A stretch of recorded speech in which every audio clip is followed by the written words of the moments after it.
Okay, good morning everyone. Is everyone still enjoying the conference? I appreciate I'm the person between you and lunch. So I'll try and be brief or focused anyway.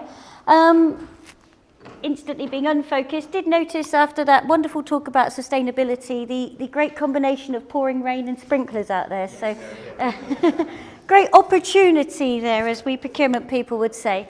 Okay, I am just a little bit about me. My background is predominantly local government. Probably like all of you, I got into procurement as my career of choice. It was my burning ambition to be a procurement director from the day I could talk. And I went into, no, the reality is I was a music teacher, fell into procurement, as I imagine most people do. You don't tend to have that as a desire, but I've been in procurement for almost 30, just shy of 30 years.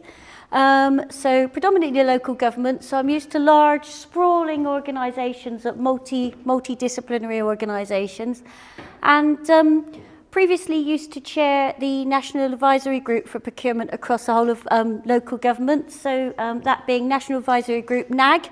So my husband's delighted to be married to the chief NAG, as he puts it, so that's my credentials. So what I'm going to be talking about, a bit about the National Trust, not too much hopefully, a little bit about contract management, maybe not teaching anyone things that you don't know or wouldn't know, but really hoping to maybe look at a slightly different take on contract management. Maybe not, and that's a good thing. A bit about communications, technology, and then just sharing some of the best practice that we've recently done. And then I'd like to maybe spend a few minutes hearing from other people in the room as well. This will be as interactive as we can do. So if people have got questions, please wave at me during the presentation. You have to wave quite hard because I really start ranting when I start talking, so I might not notice that there's actually even an audience at all. So before we start then, a little bit about us. Probably shouldn't be standing right in front of this, so I'll start trying. So I'm not going to read all of that out, but as part of a National Trust, we don't spend a lot of money in the National Trust. Our turnover's around about £500 million. So probably compared to all of you out there, we're probably really small fry. But we do punch above our weight. In influence, we do have an awful lot of influence. As you can see, 4.2 million members. It's growing every single day as I'm speaking. We've probably got a few members. When we had our AGM over in Wales, we were worried that actually if everyone had turned up, that was Wales. In fact, it was bigger than Wales. We have 72,000 volunteers. Anyone in the room ever managed volunteers? Don't. It's anyone in the room been a volunteer? Be gentle with the person managing you, please. 5,000 staff, they are much easier to manage than volunteers. So not that many staff really, but we have over 17.2 million visitors a year. So like I say, influence-wise, we've got a lot of profile, but spend-wise, we only spend about £250 million. So quite a small spend as an organisation. That's our third-party spend. The other £250 million is our staff spend. So just a little bit more about us. Let's see if the technology will work. A few seconds. This isn't a shameless plug about the National Trust. This is about context. We don't procure out of a context of the organisation we're in. So it's really important that you can understand the context we're procuring in. And we're a sort of organisation, very relational organisation. We're not command and control. We're not the army. We're very much a relational organisation. And that really feeds through into the way we procure. So a bit about us.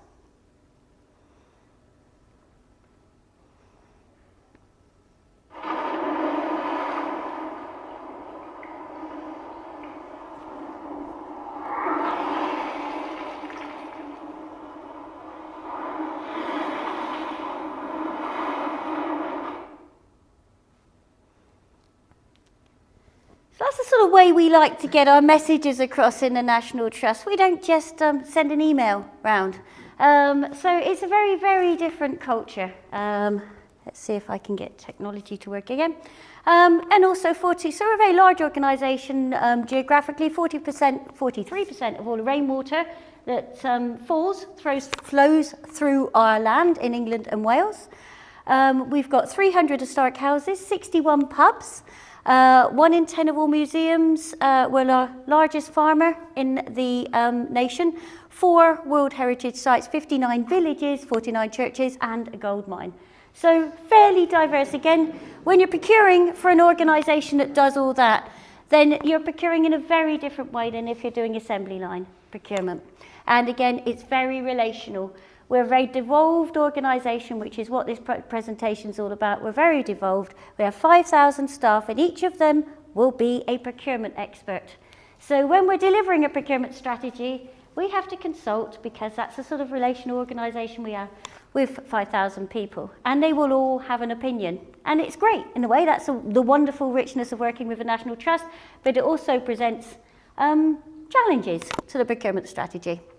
So one of the things I thought was great, having the original, what was it called again? Something net, the sustainability, net positive conversation earlier, because we were talking about the value added by procurement. And something very dear to my heart, I call this a procurement eclipse, is that, and I think it was Sherry, we talked about it being a back office function, procurement. I very much don't see procurement as a back office function. I see it as an essential part of delivering the organisational strategy. And I think very, very easily we get very fixated on delivering cash savings. And not only do we get fixated on delivering cash savings, we get fixated on delivering the cash savings we can measure. So it's even worse than that. It's even more operational than delivering cash savings, because actually delivering all this other fantastic stuff delivers huge cash savings, but it's incredibly hard to measure. It's a leap of faith. If we get involved in a great big tendering exercise, as might lots of other disciplines, we're the only one they're going to come to and say, what did you save in that tendering exercise? They don't ask the personnel team what they saved in the tendering exercise. They don't ask the finance person what they saved in the tendering exercise. They'll be saying to the procurement person, you were at the table there, what did you save? Well, actually, we might have avoided that tendering exercise, that huge long construction exercise, from going on for an extra year. The opportunity cost of adding that value is never going to be measured. But at the end of the day, we have to take that leap of faith. It's there, and that's the additional value that procurement teams add. And our job is actually to deliver the organisational strategy. It's not to exist in a vacuum and just deliver these weird savings. And certainly in the National Trust, we're not a bank. We're not stockpiling money. We're never going to see those savings coming off a bottom line, because we will be ploughing everything we save back into delivering our charitable purpose, which is exactly what we should be doing.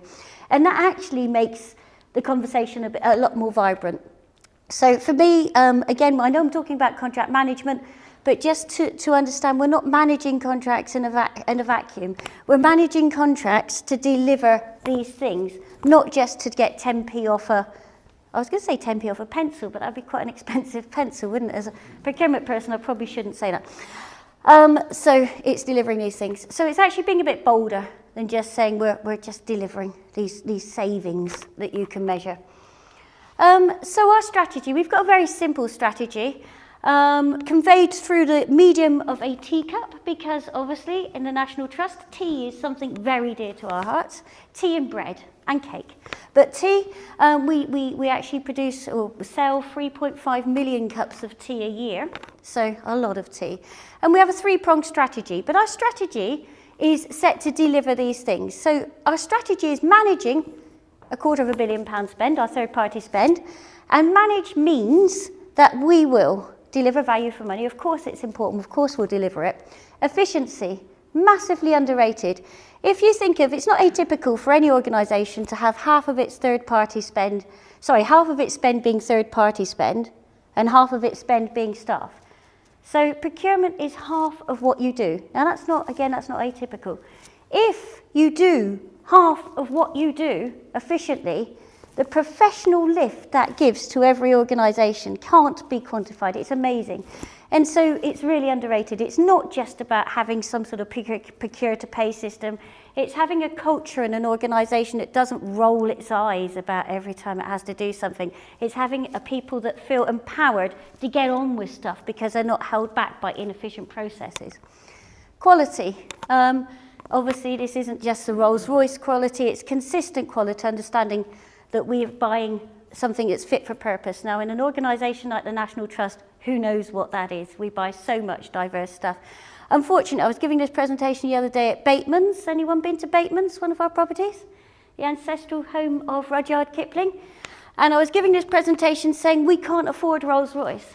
Unfortunately, and what's the chances of this? There was a Rolls-Royce right beside me. But it was a very old one. It was Rudyard Kipling's old Rolls-Royce. But, you know, when you're talking about Rolls-Royce, be careful that you're not standing beside one when you say we can't have one. Policy, again, one of the things that we were discussing around sustainability. We're an organisation that is sustainable. I mean, our ethos is a sustainable planet and experiences for people into the future, a very long-term organisation. And again, for our procurement strategy, we need to be delivering those sorts of policies. And you've heard a lot about this, so it's all very joined up today, and I don't know if it's deliberate. And managing risk as well, obviously. And our risk and our currency in the National Trust is our reputation. So when we're managing our contracts, we're managing all these things. So managing our spend, what does that mean? We've got a very simple 3-pillared strategy. The first one is category management, common and repetitive spend, which is really hard in the National Trust to get commonality, but we will get there. So as much as we can do, should be going through that, probably similar to your own strategies. The next one is our large, great big projects. So for instance, yesterday I was up a ladder at Clarendon. Anyone heard of Clarendon? Very sad story, it burnt down last year. So we've got a huge mansion looking down into this shell of a mansion. Now we are talking millions of pounds worth of construction work that needs to be done on this mansion. We have at any given time about 80 projects like this in the pipeline, so a massive amount of activity construction-wise and other projects, visitor engagement projects, those sorts of projects. So it's about managing, having a process that manages those tenders. And I've got a team, a central team of 12 people. So this is very devolved, this organisation. So our strategy is about managing those through training people and then identifying the high-risk ones that we get more involved in through formal engagement at the right times. And then the last stuff, the dreaded tail-end spend, which we're putting in systems and processes. We've just implemented a new ERP system. We've put in an e-sourcing program. So we're putting in catalogues. We're getting a lot more automated to try and manage a lot of that tail-end spend. So that's our strategy. So the theory is something around how do we manage contracts then, or how should we manage contracts and where are the issues, getting into the meat of this. Now, before we start looking at how we try and manage contracts, again, I think it's really important to go back to what we are managing for. We're managing to deliver the organisational strategy. And again, one of the really good things that I got from the first presentation was about we're not just managing to stop things going wrong.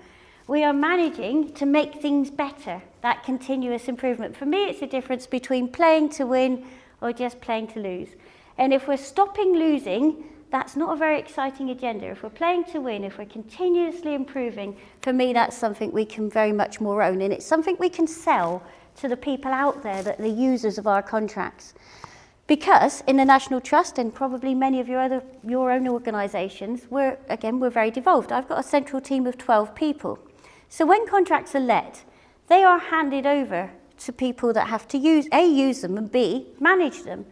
And as they do that, they can either be engaged through stopping things going wrong, or they can be engaged through playing to win. And I think that's a lot more powerful as a message.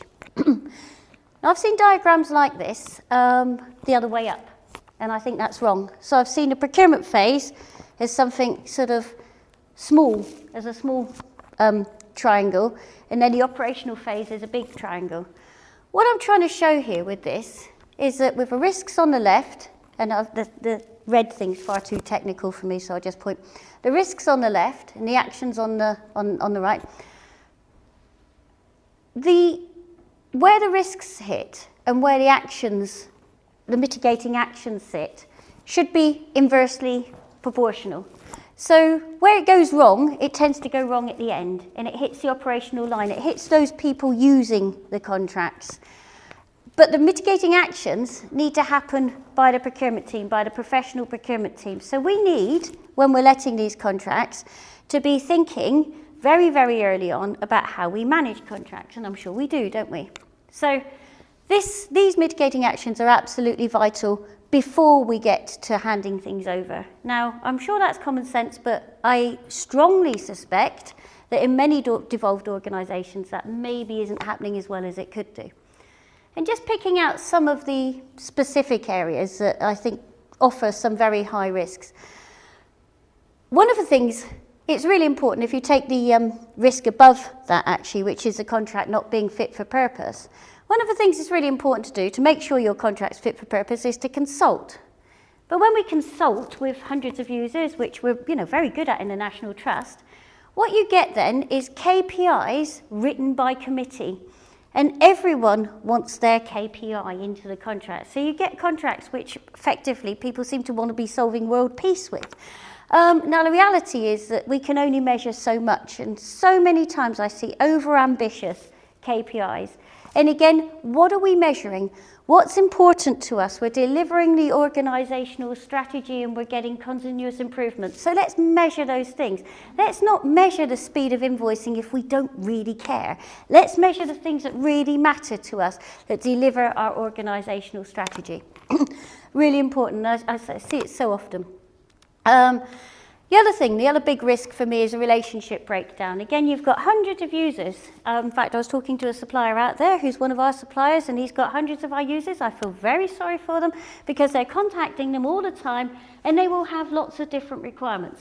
The relationship breakdown is something which can jeopardise the entire contract. So we've had situations where we've had a national contract where the supplier didn't get paid by one of our very, very big properties, and that actually jeopardised the contract for the entire National Trust and the relationship, which is ridiculous.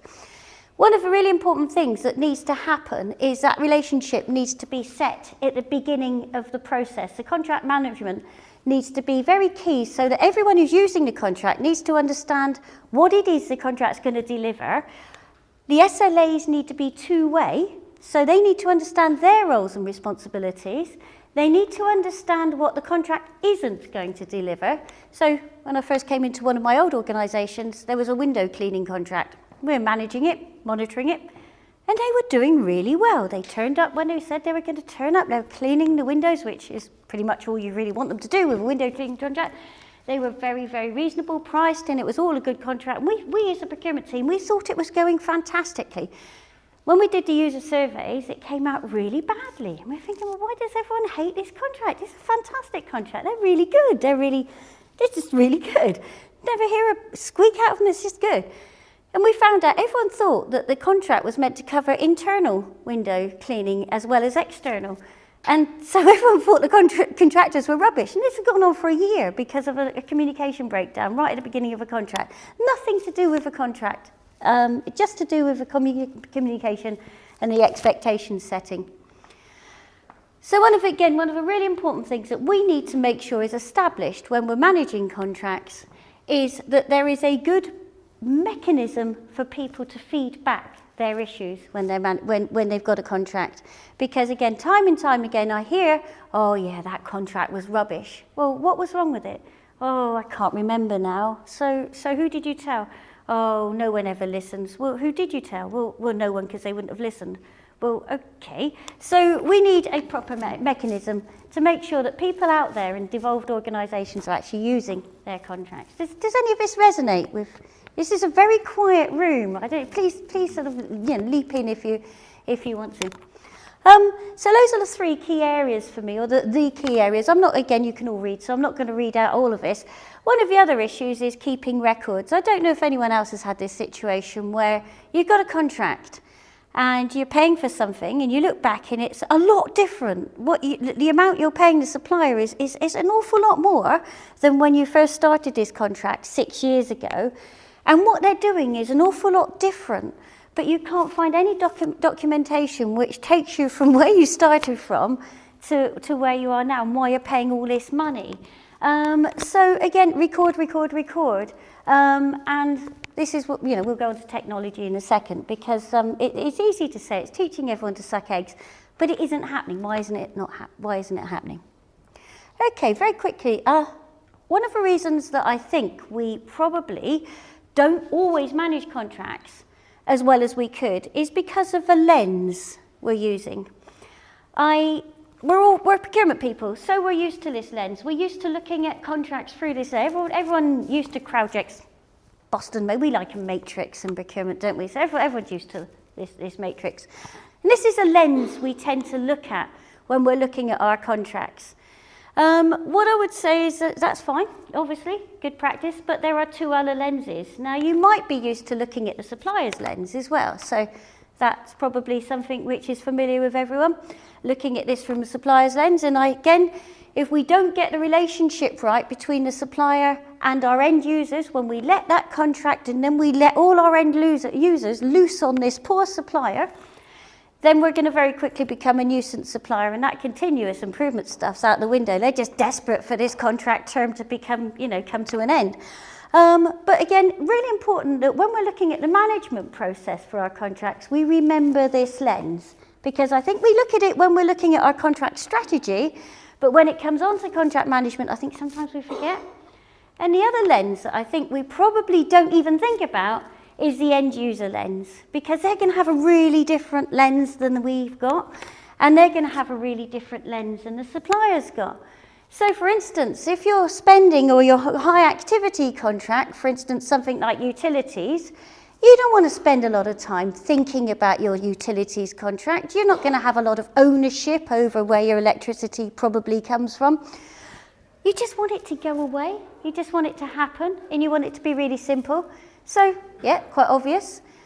But there's some contracts where the end user is going to have a really high personal involvement. I remember once thinking that if only I could get so much more, I get the same amount of personal involvement from my chief exec when I worked in local government for the catering contract as I could for the huge multi-million recycling contract. But no, the catering contract was the thing that he was always in my office complaining about. So some contracts have very high personal ownership. Catering, quite often, typically, workwear, travel, things that people will get very emotional about. We've got to get these right. People need high support. They're high maintenance contracts because people feel personally insulted if you put the different cheese in their sandwich or something like that. Anyway, so we need to be very careful about these. And then there's problem contracts. Real one-off, obscure, awkward ones. New software. Again, this is not scientific, by the way. You might have very different examples in your organisation. Another example, problem contract. We needed some specific tassels made for one of our it's not even for a whole building, for a room. And we needed to find someone who was uniquely qualified in the whole country to make tassels for us. That's the sort of business we're in. Real problem contract. Or, for instance, anyone heard of Quarry Bank Mill? Yeah. Great. This is I don't know, I should know the date of Quarry Bank Mill. I don't, but obviously we're using some sort of Victorian mill equipment-y stuff.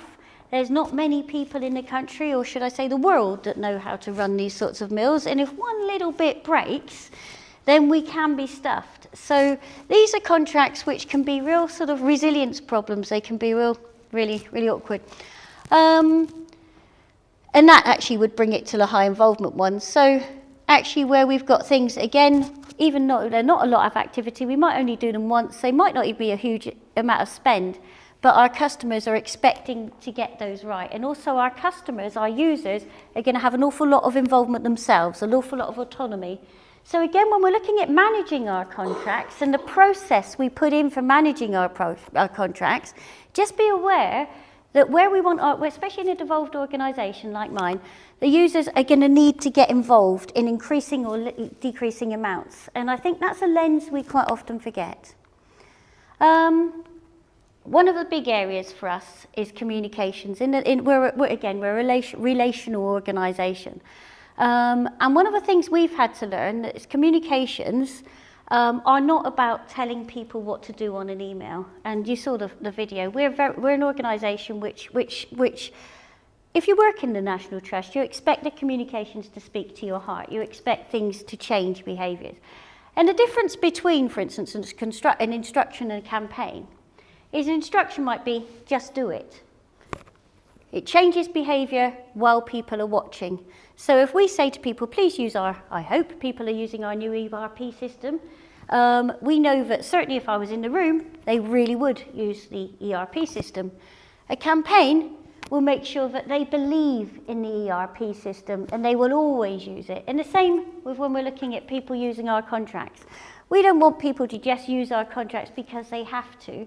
We want people to believe in the contracts they're using. We want people to be bought into what those contracts are delivering. So instruction, provide information. We need them to be thinking about new concepts our contracts provide. We want them to feel like it's a good thing. And we want them that to be part of our values. And obviously, again, as a National Trust, we're an organisation with strong values. So just as an illustration of what this, and apologies for the sort of hard-hitting nature of this, but just as an illustration of the sorts of comms and the difference, mobile phones, we all know in this room that it's a bad thing to talk on your mobile phone when you're driving, and we probably don't just know that because we know that the nasty policeman will tell us off if he sees us doing it. This campaign, very hard-hitting, very effective campaign, is a sort of campaign that tells people, actually, if a policeman's not there, I really don't want to be using my mobile phone. And that's the sort of thing where people campaign for you as well. So if people get that value, then you've got other people, other users in the organisation who say, actually, make sure you're using this contract. We know the benefits and we know the risks of not doing it. Obviously, that's a bit excessive, but that's just illustrative. So if we've got, let's take it down a notch from people dying or whatever, but workwear contract, very emotive contract for us. We have rangers out in all sorts of conditions. This is a real example of our rangers out in the middle of I don't know, Lake District or somewhere like that, out there for hours having to deal with really extreme conditions. So we have a workwear contract that people are meant to use, mandated workwear contract. Now if we get our comms right, then this is the sorts of feeling that people are going to get. Whatever contract we let for workwear, unless we start putting people in dry suits, at some point they're going to get wet out in ridiculous extreme conditions, and they need to expect that. And so we need to get that sort of satisfaction. It'll be the same contract. But what we do get now is we get a mix. Some people would be out in the same conditions, and because they do get wet, even though it's going to happen, they think it's a bad contract, they'll blame the contract because we've not set their expectations up properly. So again, this is about their commitment and getting people to be bought into the contract. So technology. So this is a real romp, by the way, through contract management. Like I say, please sort of wave at me if you want to stop. This is the quietest audience I've ever come across. I personally believe that in a devolved organisation, you cannot manage contracts unless you have the right technology. I defy anyone to do this on a spreadsheet. Now, please prove me wrong if you can.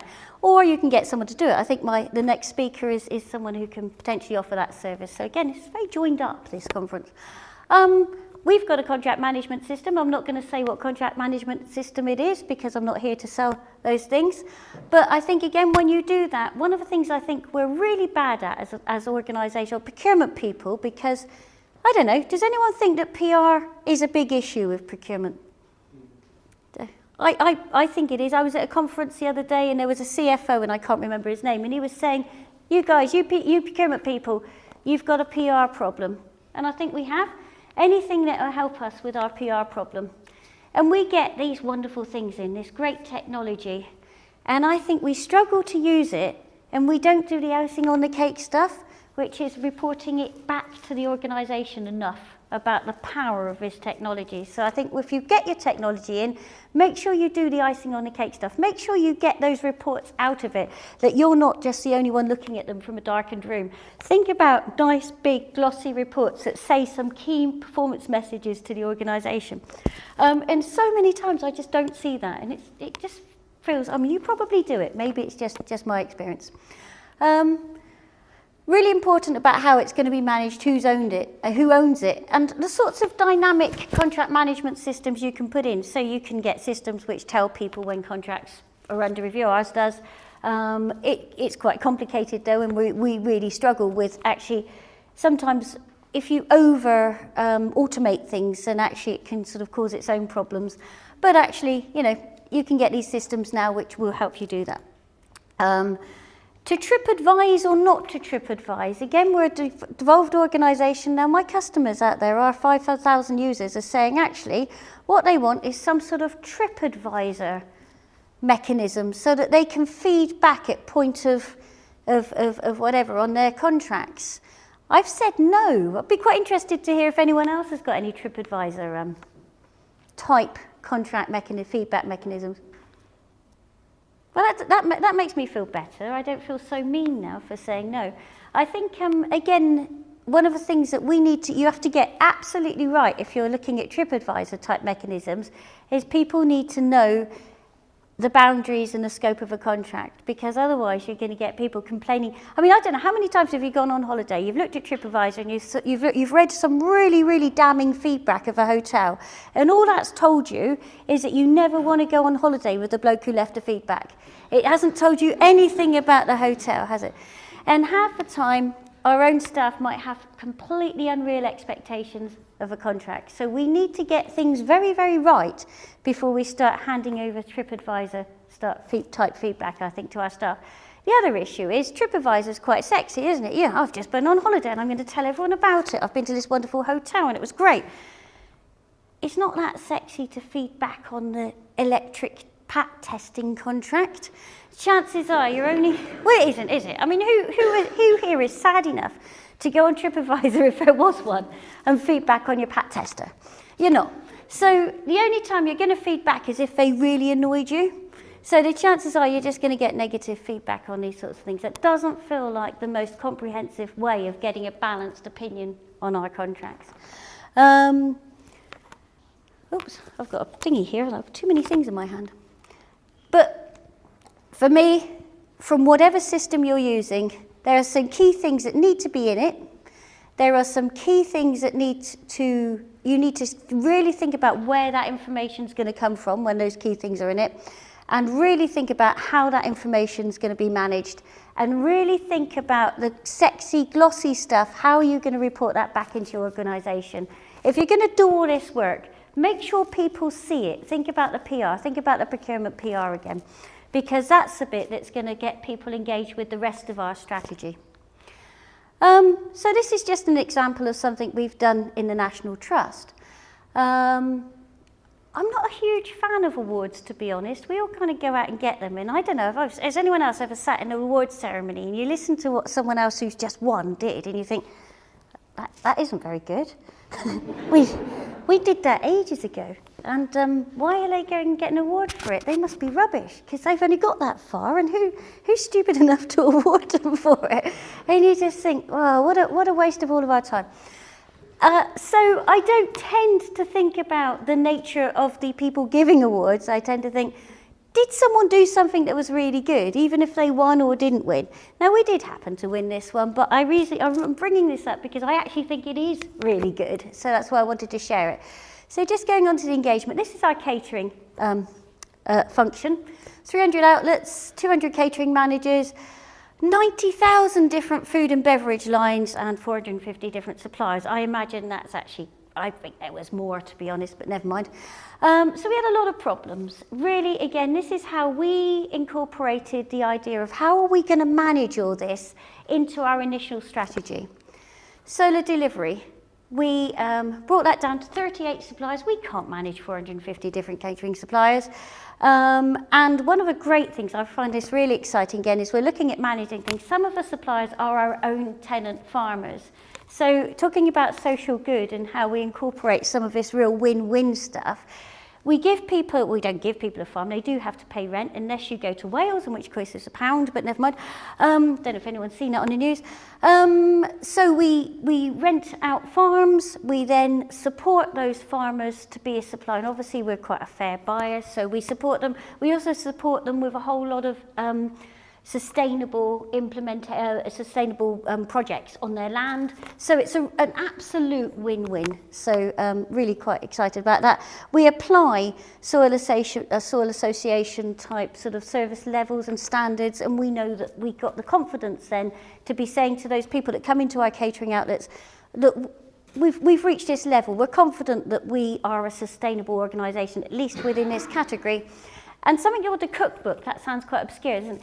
But this is our way of managing this. So we've got all this stuff, but what we've done then is gone back to our catering people for a lot of consultation. This has been years in the making, and said, actually, what's our core offer, the National Trust Cookbook, so that we can then say, okay, then if you go to one of our outlets, you don't get a scone that's kind of this big, and you go to the other outlet and you get a scone that's this big. We have that standardisation, so we've brought in something called a cookbook in a really quite exciting way, and we have huge cookbook challenges and cake testing competitions, which I personally love, to deliver what's in that cookbook, and we have competition between our outlets. So very, very exciting process, a cookbook. And that is managing our contracts, but our end users don't even know that it's being managed. So there we've got sort of management, but in a way which our users are really bought into, and obviously helps our customers.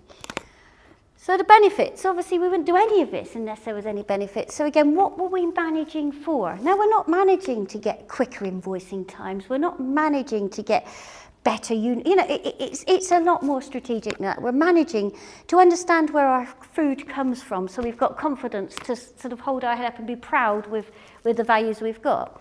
Enhancing our brand and sharing our knowledge as well. One thing we love is by people coming, again, the other sort of a CSR benefit, when people come into our outlets, we can tell them about our supply brand and where things come from, and we can share that with them. And our customers love it as well, so it's again, huge win-win. And of course, we get all those other benefits as well, so the benefits around efficiency, risk management, and saving pounds as well. So very proud of that initiative. So I'm going to stop speaking at you now. But just to summarise, 3 things, if you are taking away anything from this, 3 things I really want to just reiterate is, remember what we're managing for. We don't just manage contracts, we manage for something, playing to win, and delighting our customers, not just making sure they're not cheesed off and yelling at us. Remember there's 2 other lenses. Let's stop looking at things through just our viewpoint. Remember there are 2 other viewpoints, at least, when we are letting a contract and looking at the management process. And convince, not instruct. There's no point telling, well, certainly not in the National Trust, there's no point telling people what to do. We need to win hearts and minds, and I think that's probably universal. And contract management comes first. When you're thinking about your contract strategies, you should be right in there thinking about how does that contract management work. So that gives us a few seconds for discussions on how you chaps are doing things, or any questions. So I'll pass it over to anyone in the room. Silence. So you were saying that some of the staff are after kind of TripAdvisor style. We have a supply non-conformance system and a supplier grading, and we really struggle with getting that feedback across the whole business. In certain pockets, they love to ring and have them out. And conversely, like we offer free products to the gold suppliers and things at the end of the year, and you really struggle to get good feedback back, I think, as well. And I just wondered, obviously, people obviously want to, because they want this TripAdvisor piece. How are we getting it at the moment? Surveys. Right. We're an organisation that does a lot of surveys, and people are used to that mechanism, so we get very good responses to our surveys. And that's how we get that mechanism now. And I think you're absolutely right. Otherwise, you get what we call our official complainers the frequent flyers, and so very nice. But otherwise, you get 1 or 2 opinions, and that's it if you get this. Any more challenges or good practice or anything, or questions? That's a question. In terms of a lot of the organisations I've been involved with really struggled with passing on the messages about good contract management beyond the small central purchasing fee. Are you saying that you use a campaign-based communication mechanism primarily to get out to those default contract managers? If it's your job to physically manage a contract, if you're a devolved contract manager, then we've got 2 things, 3 things really. We've got quite a lot of guidance, but we actually deliver training to contract managers. So we've got a training program of good contract. We call it being a good customer, because contract management sounds a bit kind of techie. So it's being a good customer, and we deliver training to those people whose job it is to manage contracts. But what we also do is then make it very easy for everyone who uses a contract to then feed back to that contract manager. So we support the contract managers in delivering that mechanism to be the feedback, to have that feedback back to them.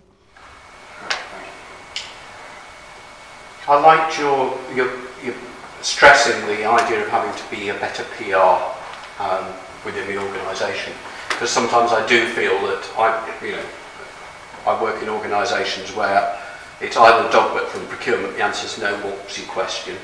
This is the perception of procurement.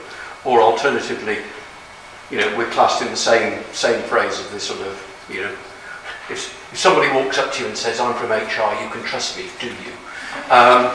Because so many times we find we're having to deal with rearguard actions where people have gone, well, actually, we need this, and this, so let's go work out how we can do it. And actually, then we've got to get it through procurement somehow. So overall, how have you found that there's been a sort of message or have you got your message out to try and improve the level of, I want to achieve some form of change, I need to engage with procurement? Very much so. I think now we're probably becoming victims of our own success. I say I've got a very small team, and the call on my team is becoming more than we can manage, because it has taken 3 years. We're 3 years into a new strategy and a new structure. And I think we're now getting to a stage where people, probably less because of the value for money, they want that, but it's not the thing that speaks to them. Because of the issue around sustainability and the CSR issues, probably that's the thing, that's why most people, work for the National Trust, because they care, and it's about the sustainable long-term looking after places for everyone. If you can actually speak to them in that language, which we've been doing, and I think people come to procurement, and that's been really quite powerful. So yes, I think that message is getting there. Obviously, massive staff base, massive volunteer base. Volunteers can spend money too. So there's a lot of people to get to, but we're getting there. So in fact, going back to one of your early slides about it's not just the value for money, it's the delivery of the business role. Exactly. If people see you as a key player in delivering what we're all about, and actually how much we all care about that, then it's a very different conversation than, oh God, procurement will try and make us buy the cheapest whatever. We might make them buy the cheapest as well, but actually you couch it in, we're saving 10p off this pen. Again, let's not buy that expensive pen, but if we were, because that means that you can put that 10p into delivering the things we need to deliver. Can I just throw one more thing into that to support that point? It was Sherry mentioned the journey of the University of Manchester. It was when they were really clear about aligning what they did in procurement with organisational strategy was the single biggest change to the reputation within that team. It actually meant they have started now to fight off requests for them to get involved more earlier on in the procurement process, and also to go publicly speak about their contribution. So that alignment with core strategy, and make sure the language is aligned with core strategy. No one gets excited by value for money. In the procurement world, we talk about value for money all the time. No one outside of procurement ever gets excited about value for money. If you talk about value and contribution, and by the way, a byproduct of that proactive approach you're talking about is we save money as well, is a much more attractive proposition than the purpose of our activity is just to save money. And it's that subtle shift that, in terms of communication purposes, is absolutely massive. Sorry. No, absolutely. One question. So you spoke about a list of things which should be there in a good contract. You showed us starting from the specifications. You also spoke about trialogic metrics versus supplier's perspective and relationship breakdown, right? So I have been personally studying a lot of contracts from mainly from fraud, leakages, and those kind of things, but also as a procurement professional. So my question to you is, how many imprecise contracts do you see? And I'll give an example. Let's say a contract talks about price escalation mechanism, or a price variance clause, or a formula to find. But it doesn't talk about a price reduction mechanism or a clause. That's something I call as imprecise contract. So it might be accurate, it might be fitting all those bills, but it's not precise, right? It doesn't land exactly at the same place, same point.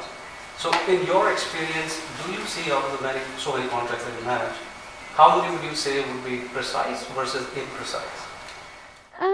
I'd probably see a mixture, and it depends on the category as well. I think before I ever got into procurement, I remember it was probably my second day in procurement. West Sussex County Council, and a chap called Dave Weller, he was a real mover and shaker at the time, and he said there's two types of contract. I don't think he said precise, but he said there's the sort of standard one, and then and we had the social services department in that local authority, and he said there's the airy-fairy social services ones, and that's what he called them. And actually, I think one of the things that I found about too much precision in a contract is if you get the relational issue right with a supplier, and they're on the matrix where they want to be a valued supplier, then actually you can normally get more. If you just look at the precision in a contract, then you'll probably get the precision. And that's maybe not what we should be after. We're probably all better than that. We should be more ambitious. We should be after getting more. And I think we should have sort of minimum things that we want in our contract, but actually the conversation should be about exceeding that. And I think if we're too precise in our contracts, all we're doing is stopping something going wrong. And actually, if we're measuring and monitoring our contracts properly, and we're saying, look, we want more of this, less of that, and being more proactive, then we'll just be looking for more and better all the time. And I think that sometimes transcends too much. I remember going to a conference once where they said, should we have contracts? It's, the money and the time spent in delivering these huge contracts that go in the drawer, no one ever reads, do we need them? Is it a waste of time? And I think I'm probably not that brave, but sometimes I think, sometimes that sort of precision probably just stops us, probably takes us to the lowest denominator, as opposed to us just saying, actually, what do we want? Constantly, what do we want? What do we want? What are we managing for? Presumably, actually, one of the benefits of your role, in terms of the organisation you're working for, is you can get suppliers to buy in to the end product, so you can actually reduce do the old Dick Russell one, where effectively your suppliers become part of your or they feel they are part of your organisation, your tassel person. Actually, probably with great pride that they are the people that you go to when you need tassels for this location or what have you, and that because it makes them part of your wider family. You're absolutely right. I think we're very lucky, obviously. I mean, it's a fantastic organisation, and our suppliers in the main do see that. I was at a construction site the other day where we have visitor days just for our suppliers, so they can bring their families, and we put on activities for our suppliers and their families. So we have a great sort of relationship with some of our key suppliers. Well, absolutely, they can show that. They can, Daddy did this, and how powerful is that for someone in their working life? So incredibly, some of our suppliers are incredibly engaged. It's great. I mean, we work with a fleet management company who puts on sustainability days at our mansions. We work with, I think it's a car maker, a very well-known car maker, to deliver their first electric type vehicle of that ilk. There's only 2 in the world. One of them's in one of our farms in Wales. We do quite a lot of R&D that's absolutely groundbreaking with our suppliers, and they come to us for those opportunities, and we've got the land and the space and the profile to give those opportunities. So and when you're looking at a Crowdjet matrix, when you're looking, what do suppliers want? Well, they obviously want money, they want consistency, they want clarity, but they also want the profile. And actually, they're people that want excitement, and probably most of them don't want, no one goes into this and go, I'd like to pollute the planet and be a bad person. If, all that sort of good, touchy-feely stuff, it's good for them too. The question to the survey that you showed, right? So, do you use the survey mechanism just for finding out how satisfied your employees are with the supplier, or also in terms of identifying some contract terms which you can change or implement in the middle? It's a really good question. We should do both. I'm going to hold myself. We're not very good at this stuff yet. This is what we're working towards. And I think in the past we've probably been a bit too much of a former, and you're exactly right, we need to work towards the latter. Actually, what do we need to do with this survey to get better? What are your ideas? You're using these jackets, what do you think would be better? So absolutely. Well, No, because one of those things is if there are more feedbacks that start to come in on the contracts, then those may be categories where most surely a proper due diligence has not happened when you are signing the contract or even going for the bid. It's quite different. I think sometimes when we're letting our contracts, because of a sort of multiple use of our stuff, for instance, again, a ranger down in the Purbeck and a ranger in the wilds of North Wales, it's such a different job. Trying to get full consultation, in the past we found that really difficult. Our new ERP system's giving us a much better and inclusive mechanism for consultation. So hopefully some of that will go away and we'll be able to let even better, more sort of fit for purpose contract. Again, I don't see how anyone can do any of this stuff without the right technology, to be honest. Okay, so we wrap it up there. Thank you. Thank you, ladies and gentlemen. Thanks again, Ms. Clear. Thank you.